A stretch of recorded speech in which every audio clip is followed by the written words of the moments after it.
right. Good afternoon, everyone. My name is Aliu Musa. I work for the Celo Foundation as Celo Africa Ecosystem Lead. I have before me today the topic of role of DeFi and regenerative finance in Africa. Before I deep dive into this, how many of us have been to Africa before? Nice. Is there anyone from Africa? Cool. Is there anyone here who lives in Africa apart from those that are from Africa? Nobody. All right. How many of us has invested in or maybe has built a project or work on a project in Africa? Cool. Looks like a lot of African people here, right? Nice. Africa itself is like, to some people, they feel like Africa is just a country. To many people, they'd be like, Africa is maybe a country of just a small city or something, right? I have, a personal context that I'm going to be talking about Africa itself before we deep dive into the topic. A little bit about myself. Like I mentioned earlier, I work at the Celo Foundation as the Africa Ecosystem Lead. I have an engineering background in software engineering. I started my career in software engineering back in 2014, 2015. Actually, I was a student when I started my career. And ever since then, I've always been in Web3, during the day of high CEO, when people were building different stuff to, kind of like scam people, it's no more available, right? So I've worked all over my life in Web3. I started a company called DLT Africa back in 2016. We were using that to support people in local community to learn more about Web3. So it's more like Web3 education.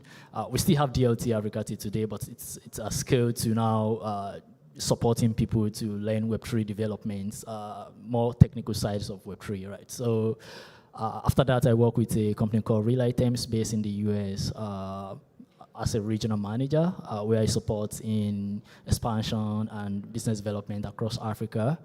I have worked with OKS. OKS is a cryptocurrency exchange. How many of us knows OKS here?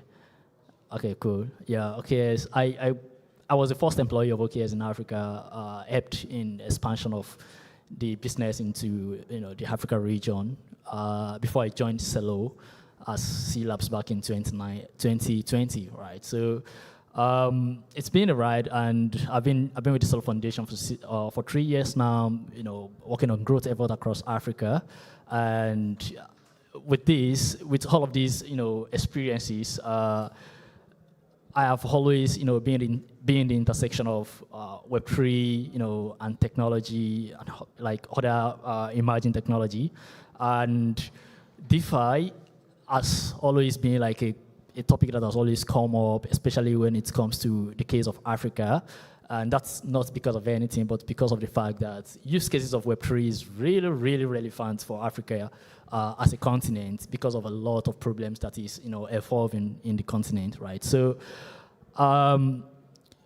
just a little overview about Africa. Africa is a home to over 1.4 billion people. I know many people really doesn't know that Africa has a lot of population like that. And this, covers about 16% of the global populations. And it's still emerging because it's kind of like projected to have a lot more population than this in the next couple of years, right?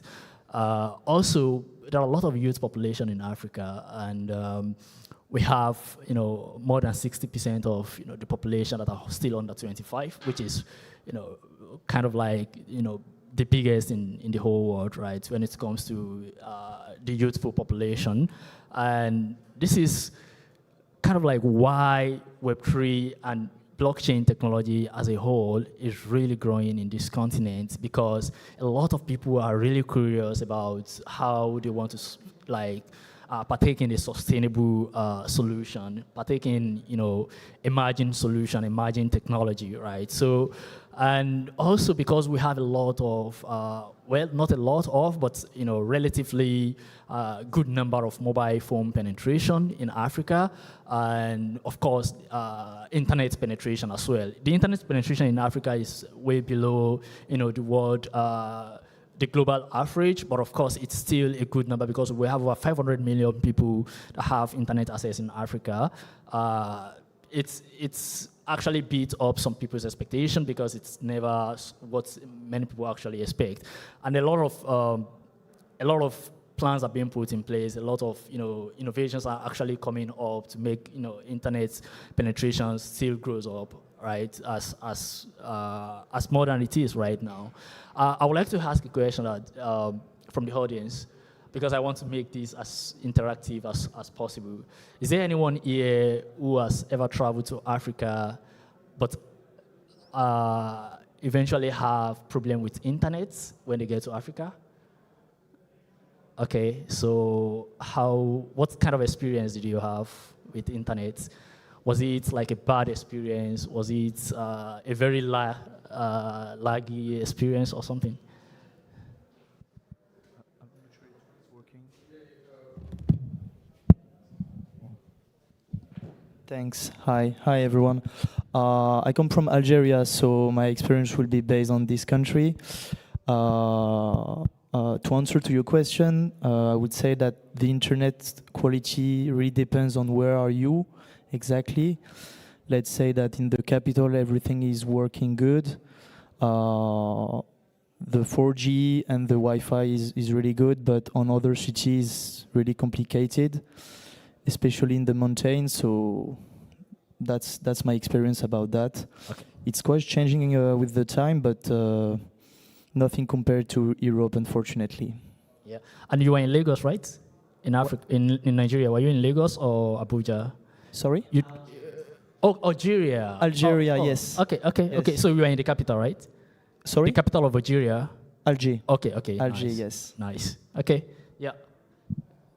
You want to tell us your experience? Okay. Hi, thank you. I was conducting some surveys, agricultural surveys in Zambia, and in rural Zambia, they have no internet. We had to drive every day back to the city, to Lusaka, the capital of Zambia, to sync with our servers. It was quite a difficult experience in that. How many years ago was that? 1 year ago. Okay. Yeah, last summer. Nice. Okay. Any other person? All right. So, I think generally this is like one of the challenges that is being faced by many people in Africa, and like this is one of the biggest challenges that crypto adoption in Africa or DeFi adoption in Africa is also facing. But for this, there has always been local solutions that are solving the problems, because if you don't have access to internet, perhaps you don't have access to your wallet, but there are solutions that are being built on the ground locally to actually tackle these problems, and we are going to get there as we proceed forward. Just a brief overview of what crypto looks like in Africa. We have an annual over 100 billion USD transactions of crypto that's happening in Africa, and majority of this transaction is actually retail transaction. Crypto adoption in Africa is actually driven by retail crypto transactions, and that's mainly because of the fact that we have a lot of youthful population that are just looking for a way to maybe send remittances, maybe just make payments, or solve problems that they are facing that has just been emerged from maybe regulation or different kind of local laws that have been put out by different government bodies across different countries in Africa. We also have about 42% year-on-year VC funding in Africa for crypto projects. I mean, this is really huge, especially in 2021, 2022. We saw a really huge growth of VC funding, going into different crypto projects in Africa, and that was like the highest kind of, funding that we have seen so far, like in crypto in Africa. Also, we have about 80%, of all of these transactions that are in retail, just like I mentioned earlier, and this is just so because crypto or literally cross-border transaction and payments in Africa is really a very, very difficult thing, and crypto has just come to just make that easy and possible, right? So it's difficult to just send your money from, let's say, from Kenya to Uganda, through bank, like you just go to any of these traditional bank, it's really difficult, it's expensive, it's slow. But with crypto, it has made it more easier for people to just, pick up their phone, do the transaction, and with just maybe $0.1, they perform the transaction within a few seconds or minutes, right? So it's a lot of growth and a lot of activities that has actually come within it as we move forward. Now, talking about DeFi in Africa, when you talk about DeFi in Africa, I actually wanted to know what would, I think this question, I would like people that are not living in Africa to, maybe take it up. Like, if you hear that there is DeFi adoption in Africa, and if anyone tell you that people in Africa are actually using DeFi, to solve different problems, how would you feel? What would you think? Like, is there anyone who wants to tell us what they would think if they heard about DeFi adoption in Africa? Is there any? Maybe borrowing money. Okay, people borrowing money, okay. Getting access to some of the US treasuries, by getting better stocks than they can get in Africa. Having access to US equities. Okay, maybe we should use the mic. I'm not sure if everyone can hear you. Yeah. Upstairs, they were talking about microfinance. Okay, microfinance, okay. Yeah. Oh, yeah. Yeah, sure. Yeah, price exposure to U.S. equities or equities in other countries. All right. Yeah. Any other? Okay, cool. Yeah.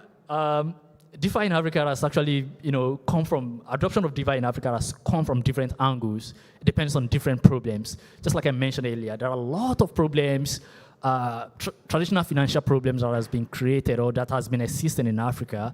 And the adoption of crypto, or let me say the emergence of crypto, has actually created a lot of solutions to these problems. So it now depends on the angle of problems that everyone is facing. I'll give you an example before I deep dive. Myself, I am from Nigeria. In Nigeria, we actually can't use our bank card outside of Nigeria. Say, for example, you have a card from a bank in Nigeria, say First Bank card. Immediately you travel outside of Nigeria, it's useless until you get back to Nigeria. You cannot use it to make payment for your coffee, to perform any transaction. You can't even use it to book your flight. Yeah, unless there is an airline that is taking cash locally, right? Otherwise, you can't book your flight, you can't book your hotel, right? So that's like just one of many problems that has been created by different local laws and local regulators in Africa. And with crypto, these kind of problems has really been solved. Because you would ask me if I don't have a card that I could use to book a flight, how did I get to Paris from Nigeria, right? Of course, maybe crypto, right? How have I been moving around in Paris, right? Maybe through crypto card, right? So we are going to get to some of these solutions and what actually created the problems. Why is DeFi important in Africa? There are a lot of problems, just like I mentioned, but majority of these problems are actually attributed to dollars. And if I say dollars, people would think about it like, why dollars? Why dollar? I think the answer to why dollar question is the fact that every single thing that you want to do in Africa would actually be, in a way, attached to USD. Every single thing you're doing. You want to buy a car, of course, at the end of the day, you are importing a car. Maybe you are building a house, or you are buying an apartment. Many of these materials that are used in building up your apartment are actually imported, maybe from Italy, maybe from China, maybe from the US, right? At the end of the day, you find out, in fact, many countries in Africa still import food. Nigeria is one of them, like import rice, even though it is illegal to import rice, but they still do, right? So in a way, there are a lot of things in Africa that are still attached to USD value, right? So for that reason, there is always currency devaluation and inflation, right? I'll give you an example from Nigerian perspective. In the last 3 to 4 weeks, there has been over 30% of Naira devaluation against USD. And that is because the central bank decided to float the local currency. Floating means that the market can decide to follow. And as the market decided to follow, about 4 or 5 weeks ago, the Naira was trading around 460 against USD. And I think it's trading around 830 or something today. So that's maybe almost 100% already, right? So this is the kind of problems we have in many countries in Africa, right? So you go to this country today, maybe Naira is, maybe the local currency is trading against USD at 100, and then you go after some months, it's trading 150, right? So 50% devaluation in just a couple of months. And for that reason, it's now makes sense for people to now use USD, follow stable currencies to hedge against those devaluation and inflation, right? That is one of the big use cases of DeFi in Africa, right? And like I said, importation is like one of the biggest problems. Look at it, we are spending over 531 billion USD annually on importation, and we don't have the equivalent of exportation, because if you are importing and you have the equivalent exports, perhaps you have more demand for your own local currency, right? But it's not so in the case of Africa. We are importing more than we are exporting. So for that reason, the effect usually goes back to the local currency. Also, the FX scarcity that's also comes from the fact that there are no enough markets for the local currency outside of the country. Just like there are no enough need for Naira outside of Nigeria, or Kenya shillings outside of Kenya, or Ghana cedis outside of Ghana, unlike the way there is need for Euro even outside of Europe, or the way there is need for USD outside of America, or every other countries like pounds outside of UK, right? So it's the effect of all of these attributes usually goes back to the local currency. And one of the things is also the fact that to send remittances or to make payments, do any cross-border payment in Africa, it is so expensive if you're using the traditional ways of finance, right? It's really expensive that it can get as high as up to 10% fee when you're making any cross-border payment. So with all of these effects and a lot of other reasons, like access to lending opportunity for people that doesn't have the right collateral, right? There are many people that would not have the right collateral but still want to have access to lending. Just like someone here mentioned the other time, they mentioned lending in one of the stages here, right? So DeFi has come into Africa to kind of solve majority of these problems. Although not all of these problems has actually been solved yet, but it is really pushing to solve so many of these problems. So I will show you some of the problems that we are currently experiencing, status quo shift on with, the presence of DeFi in Africa. But before I say that, there is one thing I always believe, that I don't think it's actually Africa that needs blockchain to actually survive. The truth is that even though there are many of these problems that has been existing before, emerging of blockchain or cryptocurrency, people are still been surviving in a way, right? Finding solutions, local solutions to local problems, right? But because of the fact that there are a lot of these problems in Africa, it's just something that makes sense for everyone to understand that blockchain really needs Africa in a way that anyone that has the African market in its pocket actually has a lot of things. Because grabbing a population of over 1.4 billion with just a continent of consumers, right? I mentioned that many of these transactions in Africa are actually driven by retail transactions, right? It shows that Africa is a market of consumers, right? So it just makes sense that any product that has the African market in its pocket, with the right crypto solutions or with the right use case solution with crypto, then of course it's like the biggest thing for whatever product that has that kind of opportunity, right? So one of the use cases that DeFi has actually been driven in Africa is mutual credit to stimulate local economies. How is this actually happening? The Cell Foundation partner with Grassroots Economics to actually help local community or to support local communities in creating vouchers, right, to kind of like exchange values for services. In a way, the way they are doing it is like if someone is a car mechanic and you need another thing that you probably don't have enough fund to get, then a voucher can actually be created in which you offer services to someone that doesn't even need, like maybe there is someone that needs services of a mechanic. Then you can easily just offer your services for that person. The person give you a voucher, and you can in turn turn that voucher to, a crypto voucher that is actually on chain, recorded on chain, and turn it to whatever it is that you need, in that local community.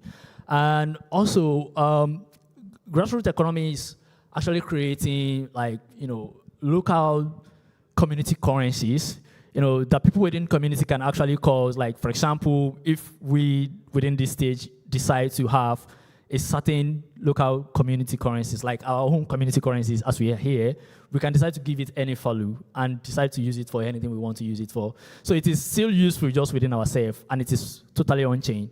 We might not be able to spend that particular voucher outside of this stage, but as long as it is still within ourselves, it is relevant and it is acceptable, right? So we see that this solution has actually helped in supporting many local community members, especially people that doesn't have access to internet, just like we mentioned earlier, people that doesn't have access to smartphones, to just get a simple voucher, and they don't need to have access to bank accounts. Many of these people doesn't have access to bank account. They don't even have an identity card to use to create a bank account. They don't have the right infrastructure or all of the things that is required for them to, go to a bank and say they need a bank account.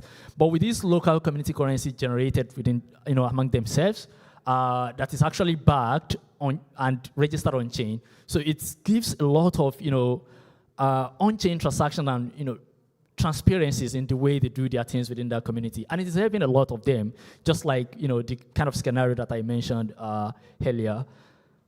The way the infrastructure for grassroots economics looks like is, this might look a little bit not technical, but of course it is self-explanatory. But I just want you to understand that if you look at the side of where we have the Web2 custodial users, it simply means that people can actually access their wallet through any features phone. They don't need access to internet, because with USSD, any phone can actually have access to, their wallets, right? And people that also have, maybe people that are tech savvy, although this solution is not really relevant for people that, have access to all of these Web3 jargon and infrastructure, but many people that are actually engaging in this solution, or people that are relevant, that get the relevancy of this solution, are people that basically doesn't have, all of the goodies of having a smartphone, all of the goodies of having the right access to internet, or even the goodies of being educated, right? But with the USSD code, they have access to, all of these things directly, and they can easily perform their transactions without any delay or any obstructions. Do we have any questions so far? I think this is silent all. Okay, cool. So these community currencies are competing with the government currencies. How much is the government pushing back and resisting all that DeFi, and also enabling citizens to make a transaction cross borders? They don't want that, I suppose. Actually, in terms of how the government are pushing back for community currency, of course, that is obvious, because no government wants, the citizens to overpower them, right? And there has been a lot of regulation. There has been a lot of things being put in place. Like, for example, in Nigeria, we recently, there was recent launch of e-Naira. It's not a community currency. It's like a central bank currency, but it's still this normal naira that is centralized, it's still the same way that you use a bank account. Or in fact, you cannot even have access to e-naira if you don't have access to bank accounts. Like, that is the only way you can use e-naira in Nigeria, right? So I think this is more like a, voucher that people are just creating within themselves, within the local community. I see my colleague Daniel would like to also make a point on that, right? Yes, I've had the benefit of living in some of these communities or around them or close to them. And I've seen one of the key benefits that comes is that the people get, it's almost like a stimulus because there's a shortage of the national or the nationally issued currency, right? It does not get to them as fluidly as it gets to other places, but they still create a lot of value amongst themselves. A teacher is still providing a lot of value to the students. A person who owns a shop, a carpenter, each of these people is producing a lot of value, but the nationally issued currency does not get to them easily. So with these vouchers, it allows them to attribute the value much efficiently, and to have almost like a stimulus happening within themselves. And so it helps to have more velocity of the currency and the money, and it gets to a lot more people, and just stimulating the economy of the area. And because they use it locally within the neighborhoods, it doesn't affect much beyond that. And so it's a very welcome idea, especially among the people who use it. They really love the concept, and they use it quite diligently. And we hope to see more taking it up, and then we'll see how others respond to it. But so far, it's been a good response, especially from the people who are using it. All right. Any other question? Okay. Yeah. What kind of cross-border payments are getting more use? Is it like payments from the UK or France or the United States to an African country, or is it a lot of inter-African payments, like from Kenya to Nigeria and so on? Actually, not intra-Africa. There are no a lot of payments happening within Africa, actually, to be honest. I think it's the fact that there are a lot of Africans in the diaspora that are sending remittance back home, for example, in the US, the UK, Europe, And of course, I think if there is going to be like remittances that is getting out of Africa, then it's going to be to countries like China, maybe Japan, right? And, some other European countries. And that's because of the kind of importations, amounts that people are actually amazing. For example, the remittances to China got to a point in Nigeria, and people couldn't, make payments to, their providers in China, and they had to, resort it into USDT. So they were looking for USDT to pay, their providers in China. So, but because of the fact that China have a very good crypto, ways of on-ramping and off-ramping, so it's more easier for them to use it. Compares to maybe within Africa, if you're sending money from Nigeria to South Africa, you need to make sure that the person in South Africa would find a way to off-ramp it to local currency. I think that's other challenges that is just facing the crypto adoption or DeFi adoption in Africa as well. Yep. Okay.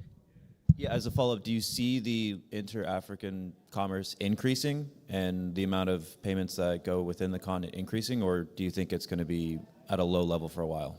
Yeah, I think it's going to be increasing so far, and then the trend has always shown an increase, and that's also because of the fact that the AU, which is the African Union, are trying to create more opportunity for intra-African trade, and with all of these policies coming up, definitely border openings as well. You see different countries opening borders for different African countries to be able to come in and go out easily.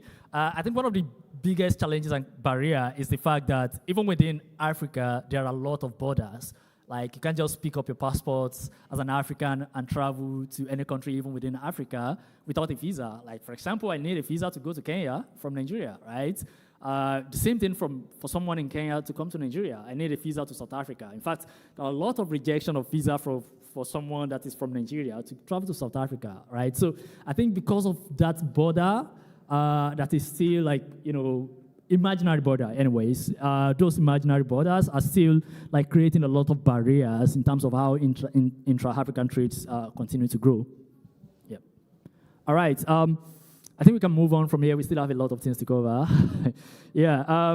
So one of the other use cases that has really been seeing significant growth is access to capital. And so for this one, many people has actually been like getting access to lending and capital through different protocol and different like community-based like programs that have been set up, right? And it's kind of like on-chain that is helping like people that are really doesn't have access to those capital initially. I think an example of this is the one that's happened in Kenya. I think Daniel will be like the person to like give a lot of visibility into this one, or would you like to take it? Okay. Right. Yeah. So to this particular use case, and how we went about it in providing affordable capital to people who needed it the most, we looked at some of the challenges that people were facing, and one was that the capital that they were having access to was very expensive, anywhere from 38% annual to more than 100% annual. In fact, some of the most popular products, lending products, annualized at about 84%. That kind of product would have a base of millions of people who use it, and so we were looking working with the theme, can we leverage crypto liquidity pools to provide more affordable credit, where crypto liquidity pools in this particular case were charging 3% annual, and share that down through very beautiful user experiences. And in this case, we built out a USSD application that did not need internet and did not need people to have a smartphone. And the experience was very intuitive and very similar to the traditional experiences with the banks that people have access to. So it was a crypto application without looking like a crypto application. And all the mechanics were in the back end, where we were leveraging capital market pools. In this particular case, the product was called Mula Market, where we had staked some collateral and could access affordable credit at 3%. The employer, in this case, which is Cinch, is an agricultural company. So they did post the collateral as they had wanted their staff members to access affordable credit because it was coming time for opening of schools and the people would face a lot of costs immediately. So by leveraging these crypto liquidity pools, we were able to access affordable credit, and we were able to use very simple, intuitive applications to provide that service. Of course, later on, we came to realize that as some of these local currencies are sliding faster, like the devaluation is happening faster than calculated, it then makes some of these loans inaccessible, because on top of working for the interest that would be paid back to the crypto liquidity pool, they would also be working to cover the FX risk that would have happened within the time that they would have been holding the money. So that still continues to be, one of the challenges in the credit ecosystem that is faced, and we continue to see what innovations come of it. There is an existing credit collective that is working with several entities that are looking to solve credit challenges, and they'll probably come up with a solution around that. All right. I don't know if anyone would have any question on that, but I think we're good, right? Okay, yeah. In in solving all of these problems, I think one of the biggest thing that we realize is that there has to be a way for people to have access, to off ramp and on ramp for crypto, to fiat, right? So cancer finance has, came up in setting up different agent network across, different communities where people can easily walk into and change their cryptocurrencies to fiat currency, right? And that makes it more easier for people who doesn't even have access to bank accounts to just go to any of these agents, like maybe use through their Futures phone wallet and just exchange that particular, cryptocurrency to cash, which is fiat, right? So apart from the fact that they also offer this, there has also been like, an FX solution in the sense that you can walk into any of these agents and decide to do an FX, like do crypto cross-border transaction, and with just a very very little fee, just like you're sending like CUSD or like you're sending USDT, to anyone, right? So this has like been one of the ways that people have also been using DeFi to make things accessible for everyone in Africa. I think that the other one is the cross-border payments, right? So I mentioned earlier that I can't use my Nigerian card outside of Nigeria, but what are the solutions that people has actually been providing? And one of the solutions is to provide virtual and physical crypto cards, that can be funded with stable value currencies like CUSD, like USDT, USDC, and every other stable value currencies. So this has like been like one of the biggest innovations in, especially in Nigeria right now, because of the fact that over 200 million population cannot use their card outside of, the country. And, with this, it only shows that without crypto, we probably wouldn't have an alternative right now, right? So, and it has really been helpful to, many people paying for flights, even paying for whatever it is that's outside of the border of the country.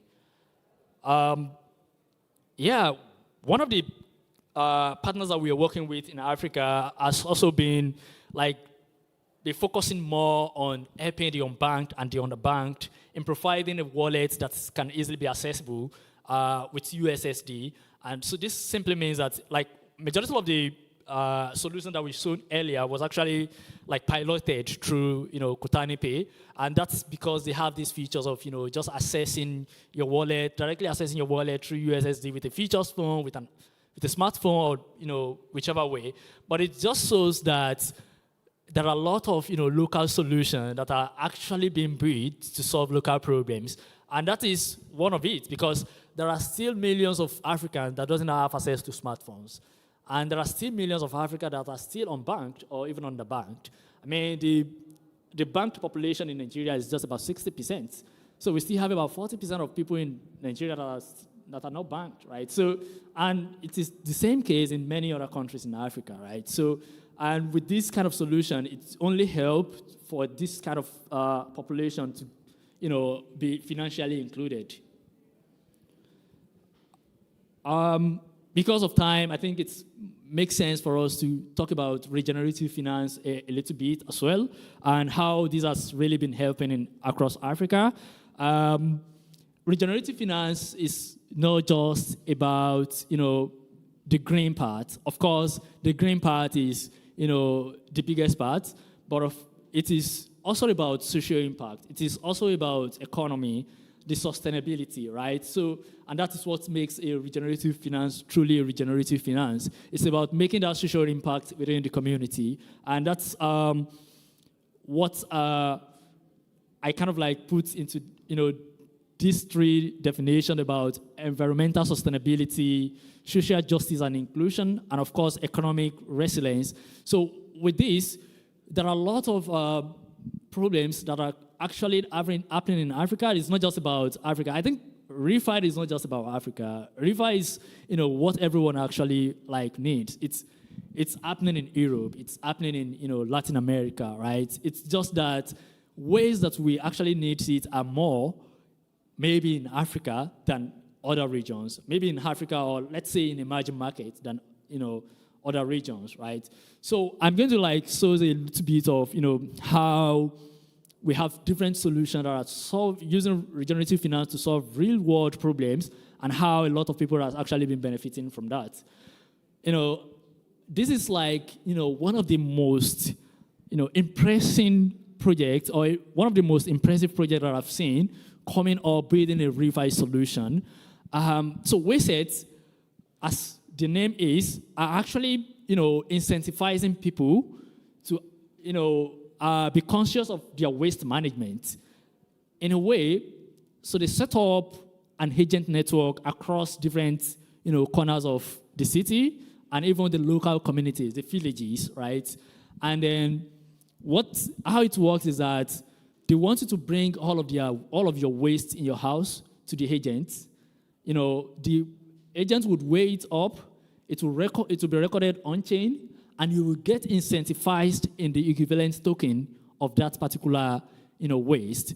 And of course, for some people who doesn't even have like, let's say, access to smartphone to be able to get credited in crypto or something, they also have, different program like the UBHI, which is like the Universal Basic Health Insurance. So it makes people to exchange their waste to access health insurance. People can exchange their waste product to pay their children's school fees, right? So you take your waste, your waste to the children's school, to your children's schools, because they have partnered with them. They weigh up your waste, and then they convert the equivalent amount of that particular waste to your children's school fees. So in a way, people are walking on the road of their villages, picking up waste on the road. So sustainability comes from there, right? So because you know that if you pick up this waste, you're actually converting it to an health insurance, to your children's school fees, maybe to other things, maybe to just a voucher that you can use to just get food, like in one of these restaurants or anything, right? So these are the things that they have actually been working on, and it is really growing big because they have been having a lot of partners that I don't have, the capacity to announce on their behalf. But I just want to showcase this product because it's like, one of the biggest ways I've seen people using regenerative finance to impact their local communities. And I believe that everyone would agree with me on this, right? So the next one is the Green Forest. So the Green Forest team are actually also incentivizing people to get, to collect forest data on their behalf, also to kind of do afforestation on their behalf. So if you get data of, how many trees you have in your communities, you get incentivized on chain. If you kind of there are also many products that are also incentivizing people to just, maybe plant a tree or just, kind of do anything that would benefit the environment. So the environmental sustainability has actually been driven a lot with different, regenerative finance products. And we are seeing this growth really rapid. And I believe that this is just the beginning of refi across the world, not just in Africa, because it's a lot of impact for everyone. The sustainability, the collective impact that is making on every one of us is huge. I've seen, products that's maybe not in Africa, but that are incentivizing people just to clean up an ocean, to remove waste from an ocean. And everyone would agree that those are really cool ways to use technology, use the blockchain technology to solve different problems and incentivize people, right? So, carbon offsets, everyone understand that, carbon offsets is becoming a really big market.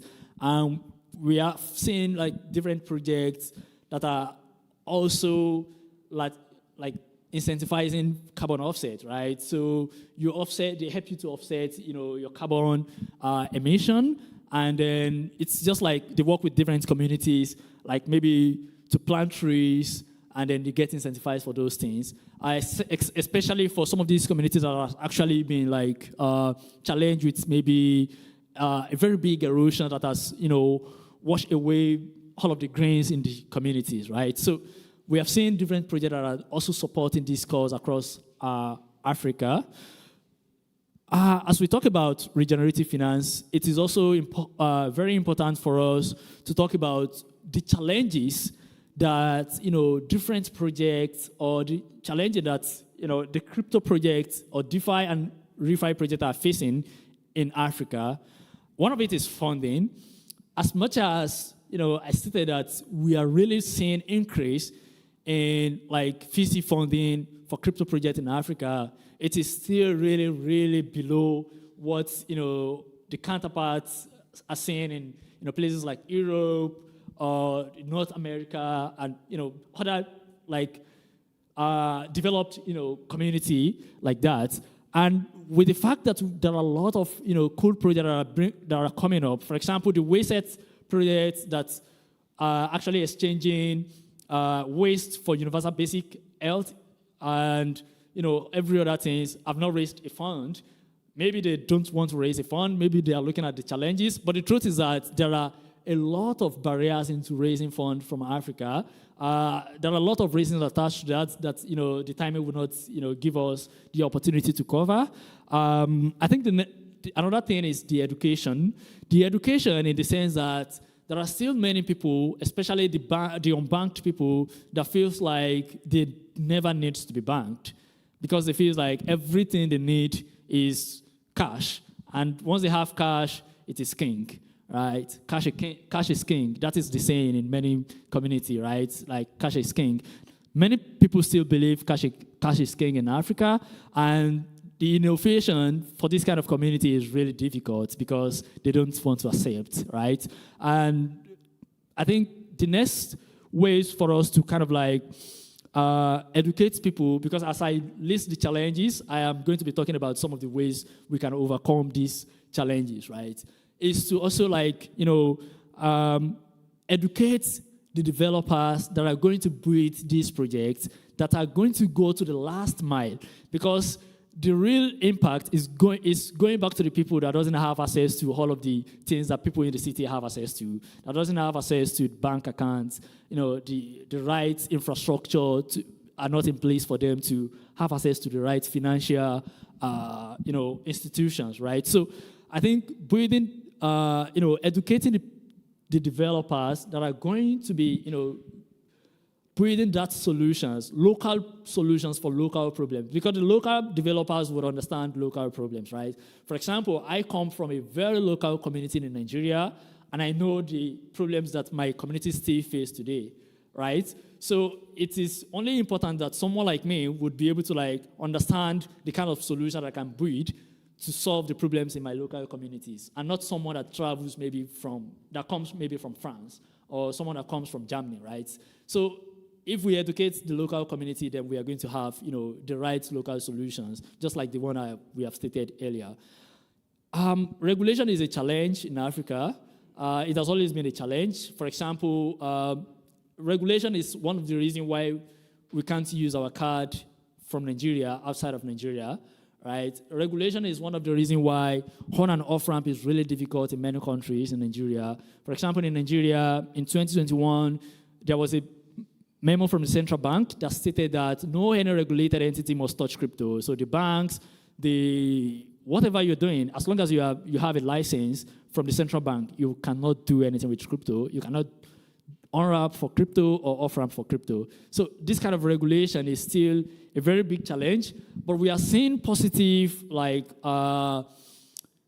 positive reaction towards this kind of thing recently, with many countries coming up with different blockchain policies. Nigeria, one of the ones that recently came up with blockchain policy. I know there are several other countries in Africa that are, looking into these blockchain policies and crypto policies as well. We have seen, different central bank currency coming up. It only shows that at some point they understand that they are missing out big on some of the innovations and the opportunities within the crypto system, and they're trying their ways to just get in there. So inclusive regulation is one of the things that would also help growing the crypto and DeFi adoption in Africa. User experience. I think for me, this is like one of the biggest as well, because an average African guy doesn't want to deal with anything that has to do with seed phrase, wallets, hardware key, whatever. Like, all of these things are technical jargons that a normal person just want to pick their phone, perform transaction in 5 seconds, and that's it. They don't want to go through, the stress of having to keep their private key somewhere, or the stress of having to connect with MetaMask, or the stress of all of these things, right? So I think as we continue to build different solutions for different local problems, especially DeFi and ReFi, approaching it with a very simple user experience in a way that people can easily just pick up their phone and send funds as simple as they are sending SMS. I think that would be like the way to go for a huge crypto adoption and DeFi adoption in Africa moving forward. This would be the end of our workshop. We are hoping to take questions on what we have talked about so far. I know we don't have much time, but I think we can take maybe a few questions. Yes, if you have any question, just raise your hand and we will give you a microphone. Yeah. Okay. Thank you. You just mentioned a few minutes ago that you are facing issues around on-ramp and off-ramp problematics. Can you give us more insight about that? I will be happy to know how did you manage this topic into past projects. You mean, if I get your question right, how people are actually navigating through on and off-ramp? Okay. Exactly, from their national currency to crypto and the other yeah, way.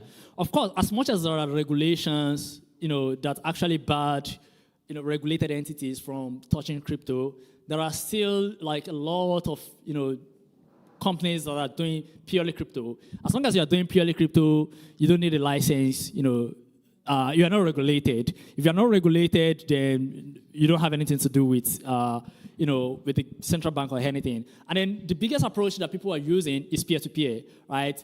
Peer-to-peer is like the biggest forms of, crypto transactions in Africa. Peer-to-peer in the sense that you just, you have an escrow. Like, I'm not sure if you have tried Binance peer-to-peer before, or any other peer-to-peer like Paxful. So you have an escrow, they serve as an escrow, someone who is willing to buy as indicated how much they want to buy. You want to sell and you know how much you want to sell. They pay into your local bank currency, and then the particular cryptocurrency is being escrowed, which means it is freezed from your wallet. Immediately you click that you are selling, and until you confirm that you have received the local equivalent fiat in your bank account, then you are not going to release the fund. So if you click that you have confirmed, then the fund is released to the other party. So I think that's like the biggest way that people are actually dealing with the on and off ramp ways in Africa. There are other direct ways that are very, very straightforward, but the biggest is like peer-to-peer. Thank you. If we think about a more at a larger scale solution, at the scale of a country, we need to find another solution. This not can be a good fit in the mid and long term. So what are you imagining for the future? You mentioned that you need to be regulated to imagine some solution, but getting regulated means having a regulations. That's not on the table for now. So it's quite hard to imagine like having DeFi implemented in African country if we are facing this for now. Yeah, I think as much as we actually want us to be regulated, I believe everyone wants regulation. Is there anyone who doesn't want regulation? You don't want? Okay, I want. Yeah, as much as we want regulation, we still want an inclusive regulation. If there is going to be regulation, then of course it has to be inclusive. It has to be a regulation that works for everyone, right?